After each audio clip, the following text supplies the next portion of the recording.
Disclosures. Investment in securities market are subject to market risks. Read all the related documents carefully before investing. Investors are responsible for their investment decisions and are responsible to validate all the information used to make the investment decision. जय श्री राम दोस्तों, क्या कहते हैं charts में आप सभी का स्वागत है। मैं हूं महेश सतपाल।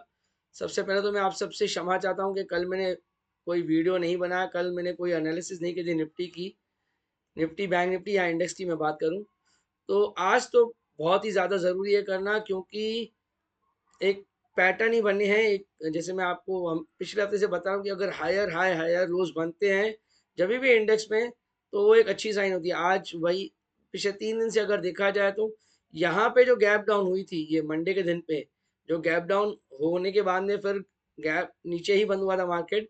उसके बाद कल थोड़ा सा आराम आया, आज थोड़ा और अच्छा एक लग रहा है कि हाँ भाई ठीक है, थोड़ा एक साइन ऑफ रिलीफ जिसे कहा जाता है ना, आज हमको वैसा लग रहा है।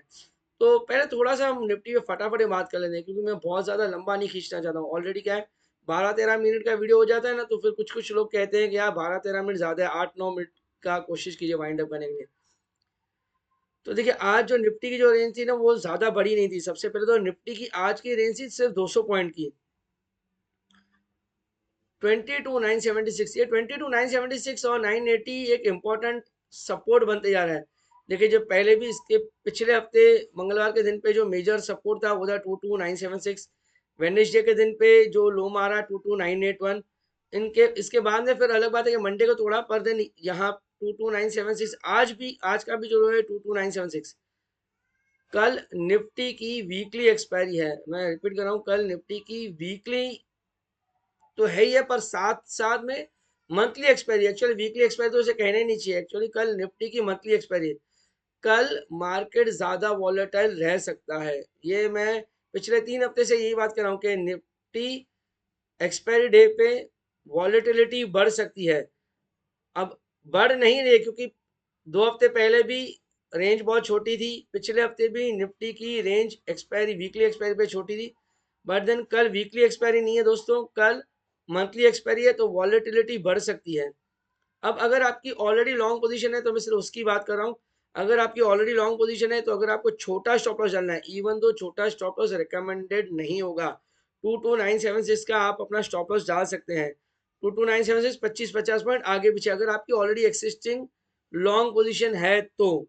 यहाँ अगर थोड़ा सा बड़ा 22,857, देखिए अगर आप इंट्रा डे ट्रेड कर रहे हैं तो 22,976 ही काफी हो जाएगा। अगर आपको इंट्रा डे बेसिस के हिसाब से स्टॉप लॉस डालना है तो 22,976, वहां से अगर तोड़ देता है तो ट्रेंड चेंज होने की संभावनाएं बढ़ जाती है। फिर भी अगर आपको थोड़ा दूर का डालना है 22,857 या 850 पकड़ लीजिए। पर अगर आप पोजिशनल ट्रेडर हो और थोड़ा दूर का स्टॉप लॉस रखना चाहते हो, भाई ठीक है, कोई बात नहीं महेश भाई, मैं अपनी पोजीशन होल्ड ही करके रखूंगा जब तक कोई बहुत बड़ा मेजर नहीं आ जाए करेक्शन। तो फिर ये आपकी जो बड़ी लेवल है 22,786 का जो लो मार है, आप 22,750 पकड़ के चले। 22,750 एक मेजर सपोर्ट का काम करेगा, या आप ऐसा कीजिए, ऐसा समझिए कि वो लेवल तोड़ेगा तो फिर और ज्यादा डीप करेक्शन आएगी। अगर आप शॉर्ट टर्म ट्रेडर हैं तो मैंने आपको बता दिया, छोटा स्टॉप लॉस, तीनों स्टॉप लॉस दे दी मैंने आपको। वो कोई छोटा भी है तो मीडियम भी है तो बड़ा भी है, तीनों स्टॉप लॉस है। पोजिशनल ट्रेडर हो तो एकदम बड़ा स्टॉप लॉस 22,750, एकदम ही छोटा ट्रेड लेना है, छोटा स्टॉप लॉस रखना है तो 22,976 का स्टॉप लॉस, और अगर थोड़ा सा बड़ा रखना है दोनों के बीच में तो 22,850 आपका बनता है। तेजी कहाँ से करनी है, तेजी मैं आपको पहले बता चुका हूँ। अगर आप फ्रेश बाइंग करना चाहते हैं तो टू टू टू टू कह रहा हूँ 23,426 के ऊपर 25-50 पॉइंट आगे पीछे आप ऊपर नीचे यानी इससे ऊपर जाए फिर आप बाय कीजिए तो ज्यादा बेटर होगा। नहीं भी तो आप अपने फिनेंशियल एडवाइजर से पूछ के ही डिसीजन लीजिए। सबसे बेस्ट तो यही है दोस्तों कि आप जो भी अपना ट्रेड कर रहे हैं फिनेंशियल एडवाइजर से पूछ के उसके बाद ही ट्रेड कीजिए। मेरे कहने पे या मेरे सजेशन पे आप काम नहीं कीजिए, आप अपने फिनेंशियल एडवाइजर से पूछिए, उसके बाद ही आप अपना ट्रेड लीजिए। तो मोटा मोटी जो मैंने आपको मेन मेन बातें बता दी, अगर आपकी एक्सिस्टिंग पोजीशन है तो, अगर फ्रेश पोजीशन लेनी है तो भी मैंने आपको अपडेट दे दिया। अब आज आज थोड़ा सा ना अच्छी बात है, डेटा पे बात कर लेते हैं एक बार। एफआईएस का डेटा, ये देखिए दोस्तों, एफआईएस का डेटा 29 जैन DIS ने तो 1800 करोड़ रुपए की बाइंग की है, पर FIIs ने बेचा है, ये देखिए ये जो अमाउंट है 2586 करोड़, ये बहुत छोटा है इन कंपैरिजन टू पिछले। मैं 6-7 दिन का सिर्फ कंपेयर कर रहा हूँ, मैं बहुत ज्यादा कंपेयर नहीं कर रहा हूँ। 22 तारीख को 4000 करोड़, 23 तारीख को 5,500 करोड़, 27 तारीख को 5,000 करोड़, कल 28 तारीख थी ऑलमोस्ट 5,000 करोड़, यहाँ अगर ऐसा कहूँ तो 4,920 करोड़। इन सब दिनों के कंपैरिजन में आज इन्होंने काफी छोटा अमाउंट बेचा है, 2600 करोड़ रुपए की सेलिंग की है। अब 2600 करोड़ की सेलिंग की है, पिछले 5 दिन का तो रिकॉर्ड ये बता रहा है कि स्टॉक फ्यूचर्स में बाय करें। आज भी इन्होंने स्टॉक फ्यूचर्स में बाय किया और बाय किए 2868 करोड़, मोटा मोटी 2870 करोड़ काउंट कर लीजिए। इंडेक्स फ्यूचर्स में भी आज इन्होंने बाइंग की है 165 करोड़ की। तो नेट इम्पैक्ट जो आता है FIIs का, नेट इम्पैक्ट FIIs का ही सिर्फ बात कर रहा हूँ मैं, वो आपका आ जाता है 450 करोड़ पॉजिटिव। 200 रिपीट कर रहा हूँ, 450 करोड़ पॉजिटिव आ रहे हैं। वैसे यहाँ पे 3200 करोड़ नेगेटिव था 22 तारीख को, 23 तारीख को 2600 करोड़ नेगेटिव था, 27 को 2100 करोड़ नेगेटिव था, कल फिर से बढ़ा 2900 करोड़ नेगेटिव हुआ, पर आज एक थोड़ा आराम कह सकते हैं कि 450 करोड़ की नेट FIIs की तरफ से ही नेट बाइंग है। और अगर अपना भी अगर FIIs के साथ DIS का भी अगर ऐड कर लिया जाए तो टोटल 2240 करोड़ मार्केट में आए हैं। ये एक अच्छी साइन है कि जब पैसा बाजार में आना लग जाए। तो अब देखिए ये पैसा आया है, ये कुछ शॉर्ट कवरिंग की है तो अलग बात है, मैं इस वक्त तो नहीं बता सकता हूँ आपको कि भाई स्टॉक फ्यूचर्स जो इन्होंने मंथ स्टार्ट में बेचे थे, आर्बिट्राज कहीं पे ढूंढा होगा उन्होंने स्टार्ट ऑफ द मंथ, और फिर बाद में इस टाइम पे अब वो बाय कर रहे हैं, तो अलग बात है। तो स्टॉक फ्यूचर्स में इसीलिए आपको खरीदारी दिख रही है, तो वो बात अलग है, बट वो मेरे लिए बताना इस वक्त मुश्किल है।